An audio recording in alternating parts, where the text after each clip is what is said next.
prosseguindo no estudo do Apocalipse, versículo por versículo, capítulo 13, versículo 6, o terceiro ponto nesse versículo, um mundo dividido em dois poderes. Então, relendo Apocalipse, capítulo 13, versículo 6, que diz: e abriu a boca em blasfêmia contra Deus, para blasfemar do seu nome e do seu tabernáculo e dos que habitam no céu. Então, a boca é o anticristo que se manifestou na besta que sobe do mar. Então, essa besta, como eu estava explicando para vocês, ela é um dos poderes que o Apocalipse diz que estará governando o mundo juntamente com o anticristo. A besta que sobe do mar é uma, a besta que sobe da terra é outra. O anticristo liderando uma, o falso profeta liderando outra. Então, vamos comparar essa profecia bíblica de dois poderes que estariam concentrando o poder mundial nos dias que o anticristo se manifestar com os dias atuais. O comentário do material didático diz: Daniel profetizou que dois líderes seriam destaque no mundo nos dias do anticristo. Hoje o mundo está dividido em dois poderes. Lembre-se que Daniel disse, que eles se assentarão a uma mesma mesa e eles falarão a mentira. Tá bom? Esses dois líderes que Daniel falou. Foi Daniel 11, 27 que nós lemos, Também estes dois reis terão o coração atento para fazerem o mal, e a uma mesma mesa falarão a mentira. Ela, porém, não prosperará, porque o fim há de ser no tempo determinado. De um lado, nós temos hoje os Estados Unidos e de outro lado a China. Eu peguei um gráfico comparativo que você pode encontrar na internet, os números do PIB do ano de 2020. Foi um ano difícil para a humanidade, mas os Estados Unidos e a China, eles concentram uma grande quantidade da produção mundial. Então, observe, os Estados Unidos, a produção, o produto interno bruto dele foi de 20 trilhões. E o da China, 14 trilhões. Só os Estados Unidos representa 35% do produto interno bruto somado das 12 maiores potências mundiais. E a China representa 24%. Somando essas duas, nós temos cerca de 60% do PIB mundial concentrado nesses dois países. Então, observe, nós temos um país que ele tem como símbolo a águia. E segundo Daniel, capítulo 7, um leão com asas de águia seria um dos países dominantes do mundo nos últimos dias. Um outro país seria um urso, como é a Rússia. Já no Novo Testamento, quando João vê essa besta ela trazia uma herança de todos os animais anteriores. Ela trazia, está lá em Apocalipse 13, ela trazia tanto o leão com asas de águia, como o urso, como o leopardo. E surgia uma outra besta. E olha a característica dessa besta. O símbolo dela era um dragão, o símbolo da China é um dragão, e essa besta é chamada de besta escarlate, ou besta vermelha. E o símbolo da China é o vermelho, é a cor comunista. Então a Bíblia estava profetizando que haveria uma concentração mundial de poderes nesses últimos dias, centralizado em dois países. E nós temos os Estados Unidos liderando o capitalismo e a China liderando o comunismo. Os outros países, por exemplo, o Japão, o PIB dele em 2020 foi de 4%, de 4 trilhões. Isso não dá nem 8% somando o PIB dos 12 países, O Brasil está com 1 trilhão e 400 bilhões. Então, essa concentração, ela realmente demonstra que a profecia está se cumprindo. Então, são muitas coisas se cumprindo nesses últimos dias e que realmente nós ficamos bem atentos, né? Vamos lembrar que daqueles 7 tempos determinados que nós temos estudado no Apocalipse, a Páscoa, Pães Asmos, Primícias e Pentecostes, os 4 que se cumpriram no Novo Testamento, 3 ainda restam se cumprir: trombetas, Dia do Perdão e tabernáculo. Bom, trombetas, observe que interessante, aconteceu no último dia 6 de setembro. Os judeus chamam hoje de Rosh Hashanah, mas a Bíblia chama de tempo determinado da trombeta, quando eles tocavam a trombeta para anunciar: faltam 10 dias para o Yom Kippur, faltam 10 dias para o dia do perdão. E quando vai acontecer então esse próximo dia do perdão? Será agora na próxima quinta-feira, dia 16. E eu tenho comentado com vocês que a possibilidade de Jesus voltar para Israel no dia do Yom Kippur e logo também para arrebatar a igreja no dia do Yom Kippur, 7 anos antes, existe uma possibilidade muito grande do arrebatamento acontecer no dia do Yom Kippur. E nós vamos ter um dia do Yom Kippur agora, quinta-feira, dia 16. A hora nona é aquela hora especial que Deus marcou desde o Éden, quando ele encontrou com Adão pela primeira vez após o pecado. E essa hora nona, aqui no fuso horário do Brasil, equivale às 10 horas da manhã. Bom, o comentário do material didático diz: quando observamos o PIB mundial em 2020, observamos que Estados Unidos e China, eles somam 35 trilhões. A soma das 10 economias seguintes somam apenas 24 trilhões.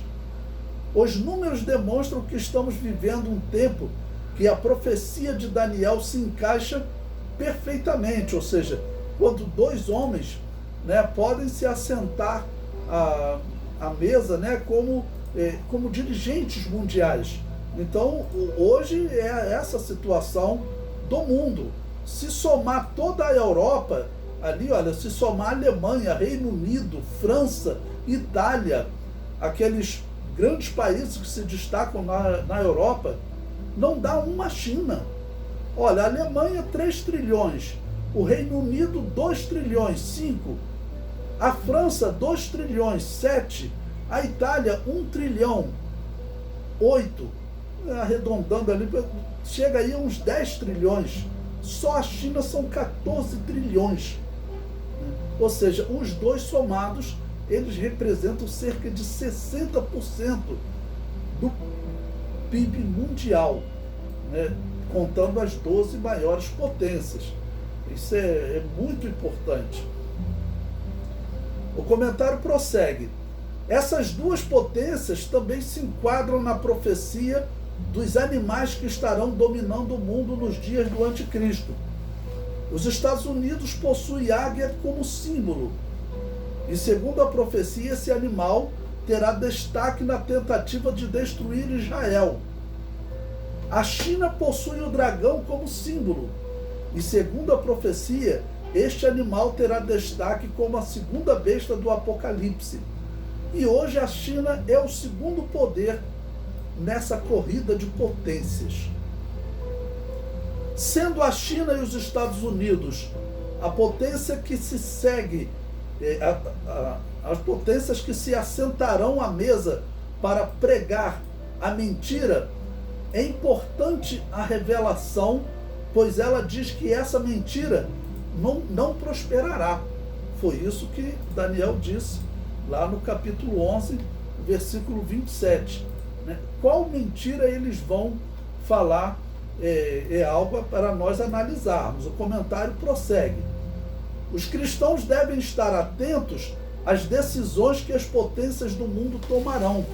Elas são um sinal da preparação do caminho do anticristo, e é claro, é um sinal também de que a igreja está perto de ser tirada desta terra. A revelação prossegue afirmando a razão da mentira, impedir o fim, ou seja, impedir a manifestação de Jesus Cristo para dar fim ao reino do anticristo. Mas novamente, eu repito, né? Daniel disse, vou ler novamente, Daniel capítulo 11, versículo 27. Também esses dois reis terão o coração atento para fazerem o mal, e a uma mesma mesa falarão a mentira. Ela, porém, não prosperará, porque o fim há de ser no tempo determinado. Ou seja, o que está dizendo é que o anticristo vai tentar mudar a profecia bíblica, tentar impedir que o juízo de Deus se cumpra, ou o plano de Deus se cumpra. Isaías disse que Deus anuncia o fim desde o princípio, e nós observamos realmente que nós estamos vivendo um período especial. Vai se completar 2000 anos da morte de Jesus. Os eventos que estão acontecendo em Israel, a tentativa de construção do templo, o nascimento da novilha vermelha, são eventos realmente que nos indicam que a profecia está se cumprindo. Há 80 anos atrás isso não tinha como acontecer, deles iniciarem a construção do templo. Eles não estavam nem em Canaã há 80 anos atrás, mas a nossa geração está vivendo um momento realmente muito especial. O comentário prossegue. Como foi profetizado nos 7 tempos determinados por Deus, que alguns chamam de 7 festas, a revelação de Daniel diz que o fim há de ser no tempo determinado. O fim há de ser no Yom Kippur, o dia do perdão. É o tempo determinado para o encontro entre Deus e Israel. Bom, alguém poderá argumentar que poderá ser outro tempo. Mas pense, Israel está afastado de Deus, desviado do Evangelho. Eles precisam de perdão para se aproximar de Deus. Então, natural é que esse tempo determinado seja no dia do perdão. Vamos lembrar que restam 3 tempos determinados para se cumprir. A trombeta é apenas um anúncio. Olha, em 10 dias será o dia do perdão. O tabernáculo, que é o 7º, diz que é o momento que Deus habita com o povo habita com Deus. Então, certamente está simbolizando um milênio apocalíptico, Apocalipse capítulo 20, quando Deus vai habitar com Israel. Então sobra o Yom Kippur. Yom Kippur, de todos esses tempos determinados, que restam, claro, é o mais especial. É o dia do perdão. Então, esse é provavelmente o momento da revelação de Jesus. O comentário prossegue. A revelação começou na hora do sacrifício da tarde.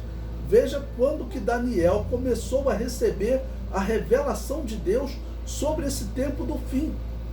Em Daniel capítulo 9, versículo 21, ele diz: estando eu, digo, ainda falando na oração, o varão Gabriel, que eu tinha visto na minha visão ao princípio, veio voando rapidamente e tocou-me a hora do sacrifício da tarde. É claro que a hora do sacrifício da tarde era a hora da morte do Cordeiro Pascal. Então, são detalhes importantes que a Bíblia está nos passando para poder indicar. Certamente Jesus Cristo vai encontrar-se com Israel na hora do sacrifício da tarde, a hora do Yom Kippur, que deve ser o momento também que o anticristo, com o seu exército, vai estar invadindo, vai estar perto de destruir Jerusalém, perto de conquistar em definitivo, e o plano dele será certamente o mesmo de Hitler, que é exterminar os judeus. E como Jesus Cristo disse, se aqueles dias não fossem abreviados, ou seja, se Jesus não intervisse, nenhuma carne se salvaria. O comentário prossegue. Daniel foi revelado na mesma hora da morte de Jesus, no tempo determinado da morte do Cordeiro, que foi na Páscoa, né? O 4º dia da Páscoa O cordeiro era separado no 10º dia, no 14º dia o cordeiro morria, da hora do sacrifício da tarde, que é a hora nona, como o Novo Testamento fala. O perdão de Israel virá no Yom Kippur, no horário da tarde. Levíticos capítulo 23, versículo 32. Falando do Yom Kippur, ele vai falar também o horário que eles deveriam fazer esse sacrifício. Levítico capítulo 23, versículo 32. Desde o versículo 26, você tem o relato, lá em Levítico 23, do dia do perdão, ou dia do Yom Kippur, ou dia da expiação. Claro, são referências diferentes, com o mesmo significado. Kippur se traduz por expiação ou perdão. Então, quando descreve o dia da expiação, o dia do perdão, no versículo 32, ele diz: sábado de descanso vos será, então afligireis a vossa alma aos 9 do mês, à tarde, de uma tarde a outra tarde celebrareis o vosso sábado. Ou seja, ele era um sabá, não é que caísse sempre no sábado, mas qualquer dia que caísse o Yom Kippur, ele era um sabá, ou seja, ele era um dia de descanso, um feriado, né? No nosso popular hoje, era um dia de descanso, eles não deveriam fazer nada. Então, o dia do Yom Kippur está marcado, a hora do sacrifício, para o momento da tarde. É o horário do sacrifício da tarde, é o momento especial que realmente Deus programou, pelo que nós podemos ver pelas Escrituras. Isso comprova como as Escrituras não é algo aleatório, ele não pode ser de uma invenção humana, porque para você chegar a todos esses cálculos, todas essas definições, eu estudo esse tema há 30 anos. Como é que alguém iria pensar em detalhes? Eu dou aula sobre esse tema há 30 anos, eu estudo há 38 anos, desde que eu aceitei Jesus, e no ano seguinte, em 84, já me matriculei no seminário. Então são muitos detalhes, e é claro, nós sabemos que a Bíblia Sagrada ela é inspirada por Deus, e aqueles que defendem se tratar de um livro comum, sem inspiração divina, claramente estão errados.